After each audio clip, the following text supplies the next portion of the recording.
I would like to thank all the sponsors who donated gifts for the Teacher of the Year nominees and the Ponca City Public School Foundation for soliciting all the gifts.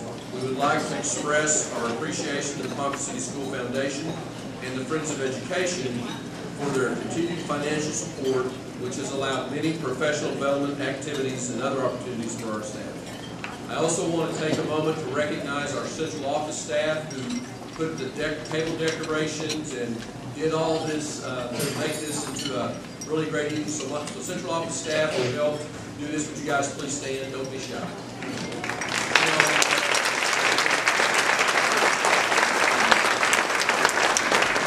You know, this really is a lot of work. I had a couple of knocks on my office door today with people saying, I'm sorry, but there was nobody to talk to before I got in here. And that's because they were all down here working on this, so we really appreciate what they do. You know, Ponca City is blessed to have some of the best teachers in the world. It's an honor to work with such outstanding educators. Thank you, educators, for caring for our kids, and thank you to all patrons for supporting us. At this time, I'd like to introduce Tammy Boston-Pollard, member of the Professional Development Committee.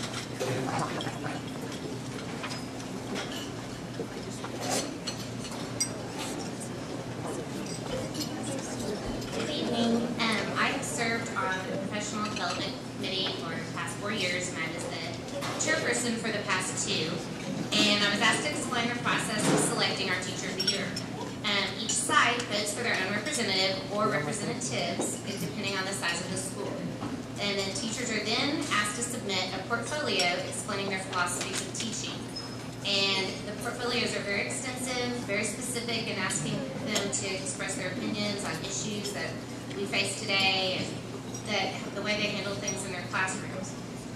Our Professional Development Committee then selected a selection committee formed with 3 people. We had 1 teacher from elementary, 1 from middle school, and 1 from the high school. And we reviewed the portfolios. The committee met for an entire school day, and we read through the portfolios very carefully. They were numbered, so they were anonymous. And I was actually one of the members on the selection committee, and I'm here to tell you it was a very difficult process. All the representatives were excellent in their answers, and it was very taxing to try to select 3 top candidates. But we did finally come up with 3 candidates that we wanted to represent Ponca City. These 3 teachers were then interviewed by the entire Professional Development Committee. We chose the questions that we asked them, and these teachers had to explain their philosophies and views to all of us. They shared their stories and their backgrounds and just how they deal with children. We voted on these 3 teachers, and as you can see, all the teachers here are very, very worthy of recognition. After serving on this committee, I have to say I'm very, very impressed by the caliber of educators that Ponca City Schools has. So congratulations to you all, and thank you for coming tonight.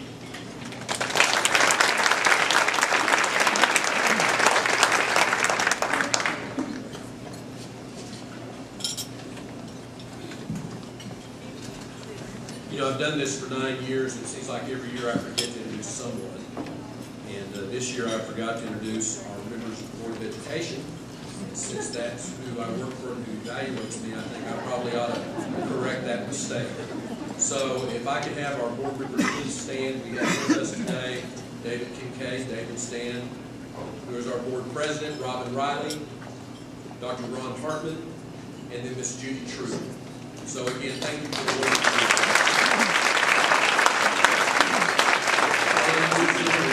He's not able to be here tonight, but his daughter is having twins. So those of you who had his daughter went through our school system from Union all the way through high school. So if you had her in class, she's her grandparents for the first time today. So that's pretty exciting. Now introduce Brett Smith, who will introduce last year's teacher.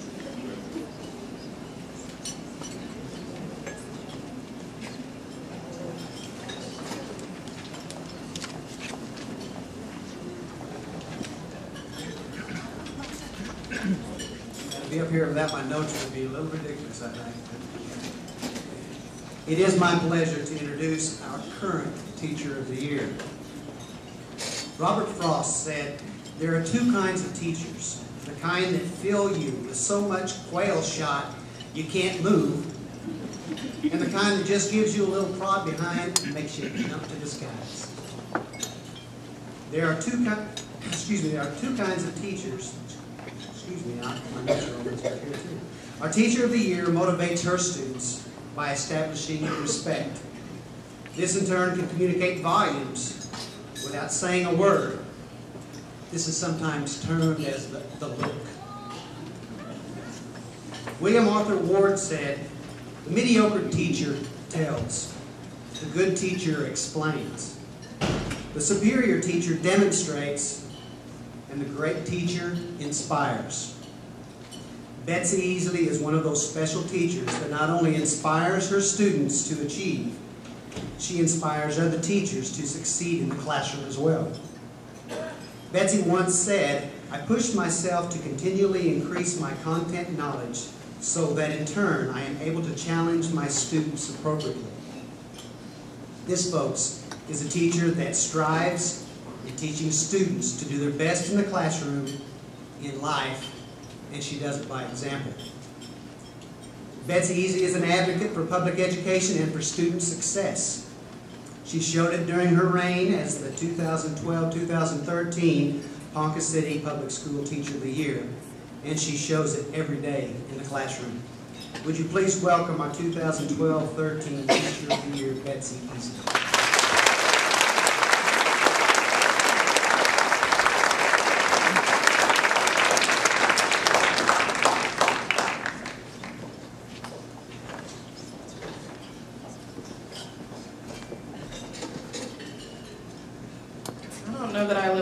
Introduction, but I'll give it a shot. It's a lot easier this year being up here than it was last year.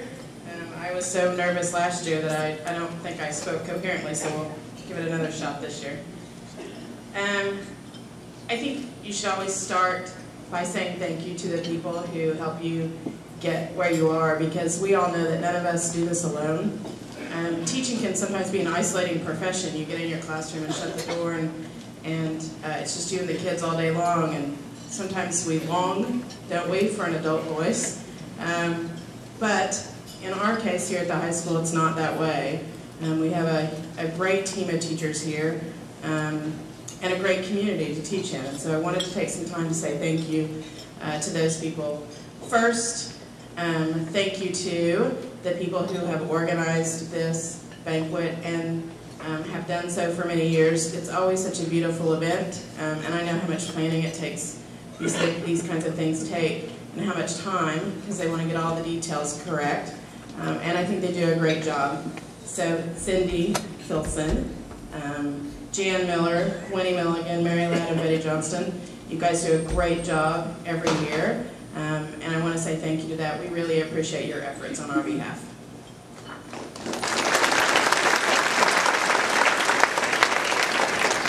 I want to say a special thank you to Mary Ladd, who answered all my neurotic, what am I supposed to be doing questions this year, and who got me places where I was supposed to be on time, and always does such a great job communicating our success to our community. There have been lots of times when I've called her and said, hey, student council is doing this thing in like 30 minutes. Is there any way you can have a photographer here? And she always comes through with not only what we need, but even more than we ask for. So I want to say thank you for that. This is my 20th year of teaching, and I had Don Newsom's daughter in class. When he said she was having twins, I was, really? I feel a little gray coming on. There are former students in the audience who are now grown-ups, kind of, and or who are teaching. Nicole Lambert, although that's not our married name. I'm amazed every day at how lucky I am to live in this community. I don't know any other place that has such welcoming, kind, generous people as Ponca City. Our businesses here are so supportive of our school system. And I know because student council asks a lot. from the community businesses, and we very, very, very rarely get told no.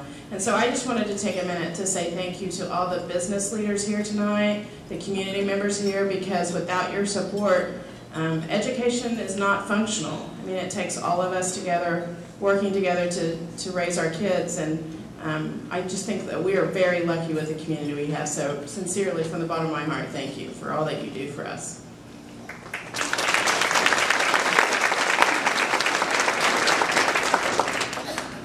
Like I said, I'm 20 years here at the high schools. This is the only place I've ever taught.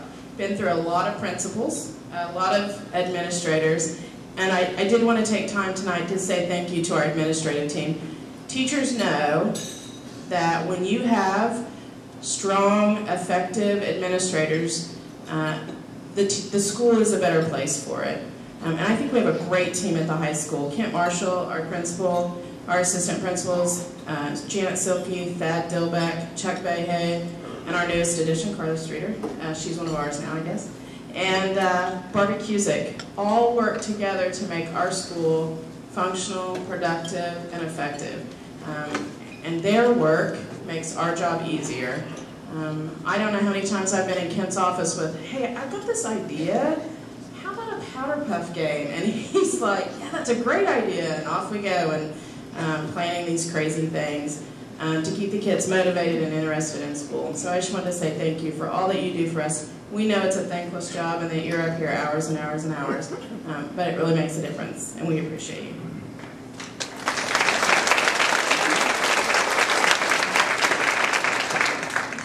My English department is amazing. It's all women and Ryan Shelton. And a little plug, since I mentioned his name. Ryan has just successfully published his first book. We'll call it his first book because we're hoping there's more.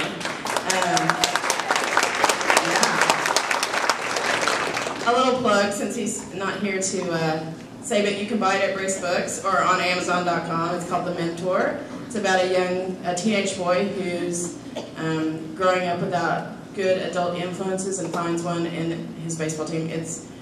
Mine's on order, so I'm going to hopefully read it this weekend, but if you get a chance, you might get out and buy that. I'm sure he'll be around town signing books.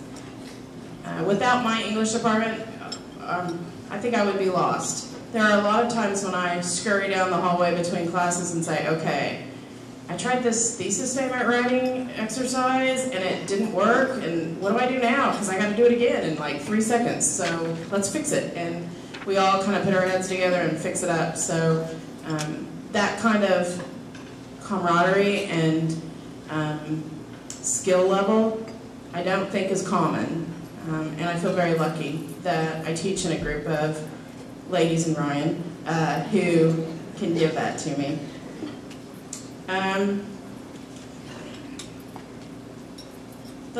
It's last, although not least, I wanted to say thank you to all the students who've been through my classroom for the last 20 years. I tried to add up, and I teach English, not math, but I mean, I can do simple addition, but I just stopped because it was just a lot. And then I started getting grayer, and but I did want to mention them because, they're the reasons we're here. And that sounds kind of trite, and like all teachers say that because they love their kids, right? But those kids coming into our classroom really are a gift to us. And so I was thinking about what I was going to say to you guys tonight, and I thought, why would they want to hear from me when they can hear from the kids? And so I kind of put out this request to some of my current and former students, and I asked them, what makes a good teacher? I mean, what changes it for you? What makes the difference for you in a classroom? And I got back overwhelming responses. Kids wanted to talk about what they thought made a good teacher. And they said some really insightful things. And so I thought I'd read a few of those to you tonight. The first one's from Catherine. She is a PoHi grad, and she is, I think, in her last year or her next to last year at Beth School at OSU. And she talks about her elementary science teacher. She wouldn't give his name. She said he always went out of his way to bring the real deal into the classroom, from catching tadpoles and watching them morph into frogs in the classroom fish tank, to catching monarch caterpillars and watching them hatch out of their chrysalis to butterflies, and then tagging their wings with stickers to see which ones made the migration to Mexico. She talks about the time that he brought in a cow skull to the classroom to show the kids how the bones fuse together to make one solid skull, and then accidentally they got to watch the nest of red hornets that was buried inside the skull hatch. Oops. She says for kids like her, she called herself a geeky science kid. For kids like her that find that kind of stuff cool, he was amazing. She said he always went above and beyond to make sure that he answered her questions. She says now that she's in vet school, she knows obviously she's not going to be a teacher, but she's going to have her own kids someday. She wants to make sure that she teaches them as much as he taught her. Well, that was a great comment on him. Matthew, who is serving in the United States Air Force, he just graduated from Security Forces School, that's what it's called. He is a 3-year grad for us, said beautifully what I think we're all thinking. Teachers that inspire, inquire, and desire the best from their students are the ones who truly understand what it means to be an educator. Teachers strive for growth and development on various levels, from early childhood education to college prep classes. Their dedication, this is beautiful, their dedication to service before self resonates in every graduate that walks the stage upon graduation. And I love that idea that from pre-K all the way up to 12th grade, it's a team effort, and everybody is invested in that kid when they walk across the stage. That is a from beginning to end effort to get the kid there and to make him successful. And I love that attitude, and I think we really have that here in Ponca City, and I value that so much. Chuck went to Northwestern University in Illinois, majored in mathematics, and now is a guest researcher at Lund University in Sweden. Yeah. He says his favorite teachers have always been the ones that are most passionate about their subjects. They didn't just teach to the test or try to make us proficient at the subject matter. They showed us why the subject mattered, even if they weren't explicitly trying to do so. I thought that was a great comment. My final kid brought me to tears. These kids were so eloquent. Corey owns his own auto body repair shop. He lives in Louisiana now. I think he's a 4-year graduate. I think he's been going about 4 or 5 years. He said this: "You didn't prep me for college. I knew I wasn't going there. What educators like you taught me was how to deal with real life. You, Mrs. Cobb, Mr. Grimes, Mr. McCracken, Mrs. Sloan, you taught me when it was time to speak up or shut up. You taught me how to delegate. You taught me how to be diplomatic. You taught me how to live. Whether or not you know it, you guys taught me how to be successful in business, even though none of you taught economics. I learned the most from those teachers who challenged me in my daily routine. I'll never forget those of you who looked past the popularity contest and sought out our real potential. I thank you, and my healthy, well-fed, and insured kids, thank you." That's good stuff. I mean, I seriously could have stood up here for another hour reading off the comments that our kids, our students said about you all. There were so many complimentary comments about teachers across our school district, from young elementary all the way up to high school, and it made me so proud to see those kids saying to me, "Miss Easley, tell him I said thank you. Tell him I said thank you. Tell him it really worked. Tell him I grew up. Tell him I'm being everything they said I could be, and I never thought I could." And they wanted me to really express that to you, that they owe you, and even though they're not going to probably come back to your classroom and tell you that, they wanted me to take the opportunity to say thank you to you. So I think that's a great testament to the kind of teachers we have in this city and in the school system. So the next time you get disappointed or overwhelmed, or you're looking at that stack of essays and you're thinking, there's no way I'm ever going to get all that done, or you're thinking, I don't know what to do with this kid, I don't know how to help, I don't know how to reach him, you remember that you have done it before. You have reached the kid who you thought was unreachable. You've taught the kid that other people told you was unteachable. You've loved the kid that other people saw as unlovable. And that makes the difference. Kids don't remember their test scores. Not a single kid that I talked to said, Miss Easley, remember my ACT score? Nobody said that. Nobody said, hey, remember my EOI score? Got proficient, I got advanced. Not one of them said that. Now we know that those are things that are important to their future, and we're going to help them get there and achieve those goals. But what they remember is how you talked to them, and how you loved them, and how you pushed them, and how you said, yes, you can, even when they were saying, no, I won't, or I don't care. And that makes the difference in our teaching lives. Before I finish up, I do want to do one thing. In the audience tonight is the Student Council President, Austin Radka, and his little sister, Caroline. Caroline, a little shout out to you. I wanted to say thank you to Austin for all the work that he's done. He asked particularly for a little shout out from me from the podium. And so, if you attend our graduation in May, you'll hear Austin, having written his speech by April 15th, you'll hear Austin get up and give his graduation speech and talk about his years at PoHi and the student body and all they've done, and he's going to say that his favorite teacher was Miss Easley, next to his mom, of course. But he and Caroline both, great example of the kind of kids Ponca City produces because of the families that we have here and because of the teachers that we have. It's been a great pleasure and a privilege to be the Teacher of the Year. It's completely humbling to me to think that I could stand in a group like this and be called the Teacher of the Year.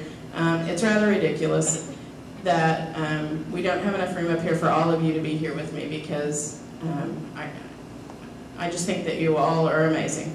So, I'm going to end. Thank you for all you do. Our kids say thank you. And it's been a great year. Thanks.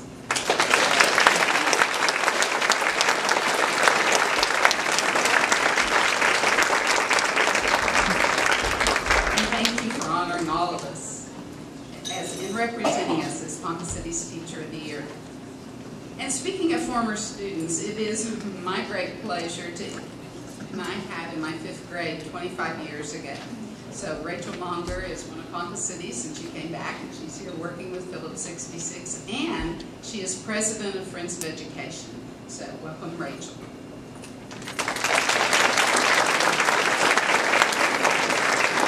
For those of you that haven't done the math yet, I was in her class in 5th grade. I was also a sophomore the first year Miss Easley was here, and she was my English teacher.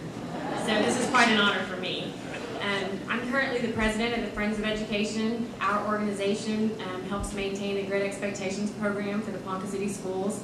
And we just want to thank all of the teachers for their hard work and dedication. We definitely recognize the commitment to our youth and the impact that has in our community. So on behalf of the Friends of Education, I'd like to present Betsy Easley this gift to attend a professional development or purchase supplies from a classroom. Thank you.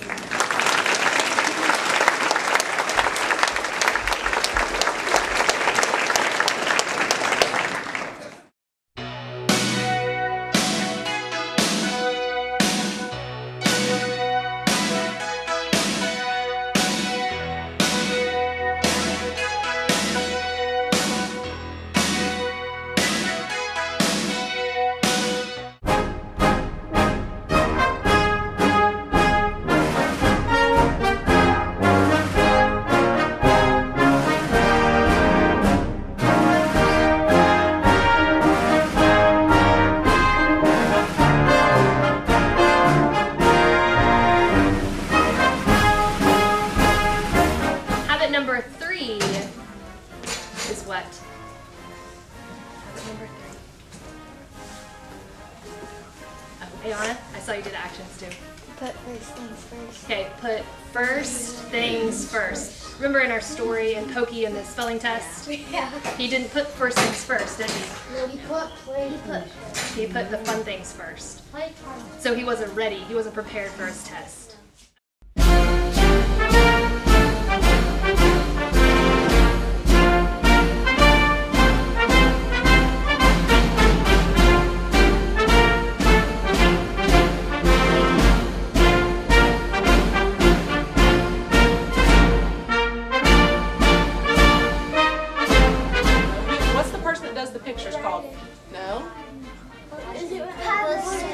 No, listen to the question real quick. They draw the pictures, and when we write in our journals, I say I want you to blank it after you write it. Thank you. So it would be the illustrator on here, right? Now let's look at the hen. The hen's name is Roosevelt. Okay.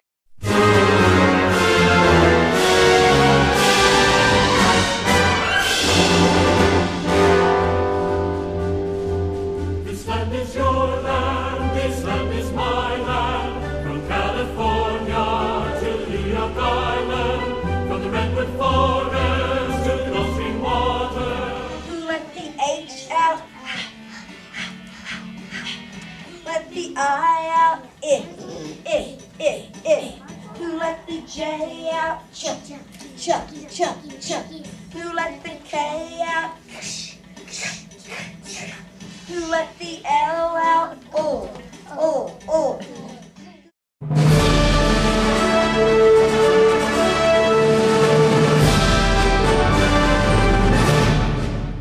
From the halls of Montezuma to the shores of Tripoli, we fight our country's battles in the air. So mix them all up. And let's look at the yellow piece. How much do you think this is worth? One whole piece, right? Okay, so if this is 1, then how much is a red trapezoid worth? 2? 1.5. 1/2, right. So put 2 red trapezoids on top of the 1 yellow hexagon.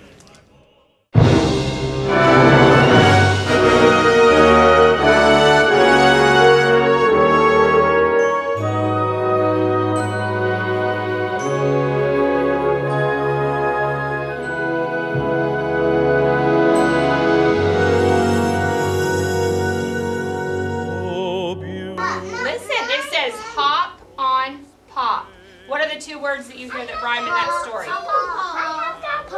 Good. Hop and pop. What other words rhyme with hop, pop? Top. Hop, pop, top. Not talk. Talk doesn't rhyme. No, pop. It has to end in. You have to be Hop, quiet. top, stop, walk. Okay.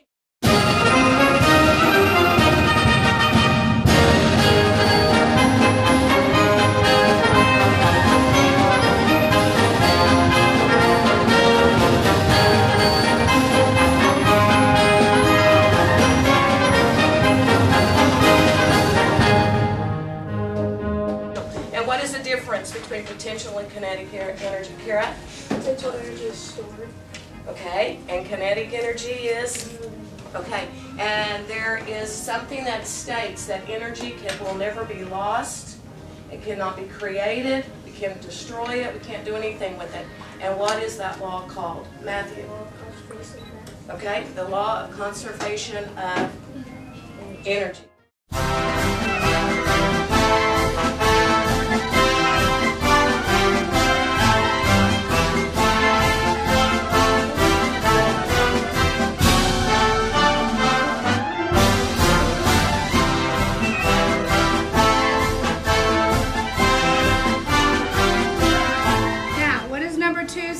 Read it together.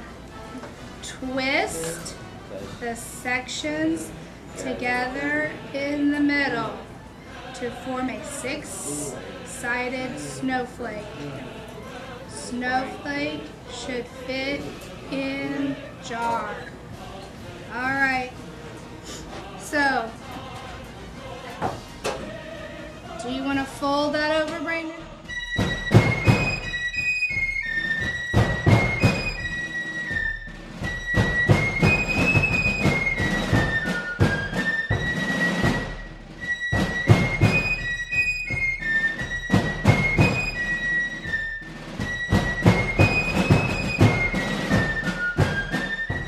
Onomatopoeia definition. A word whose sound makes you think of its meaning. Okay, and read some of the examples. Man has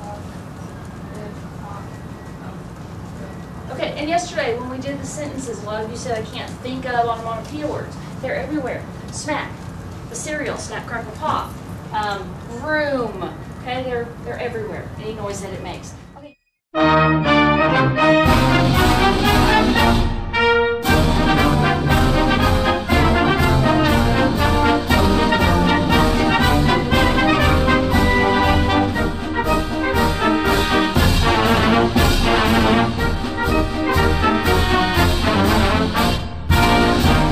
What are the three variables that we've got to know?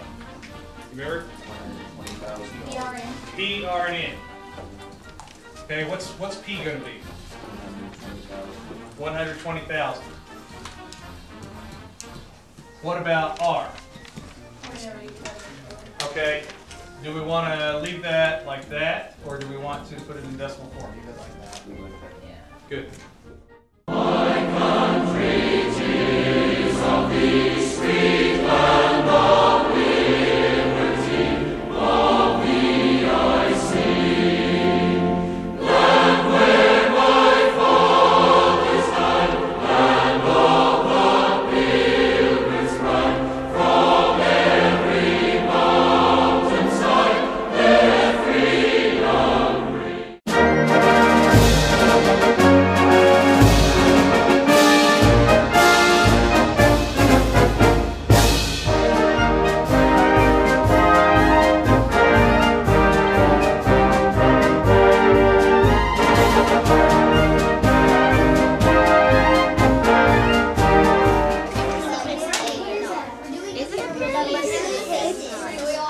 Triangular prism, good job. So find triangular prism on your chart. Now who's going to find faces for us? Okay, how many faces do we have? 5 faces. 5. Let's count. There's 5 faces. 1, 2, 3, 4, 5. You're right. Good job.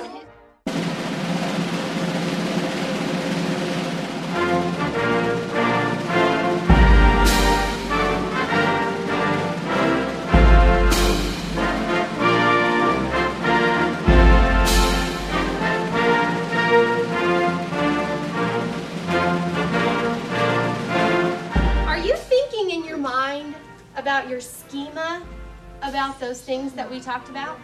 Schema, remember, we know what schema means, right? Put your fingers to your brain. Schema is what? Something you already know. Schema is something you already know. Do you have schema about some of the evidence? Does anybody have any schema?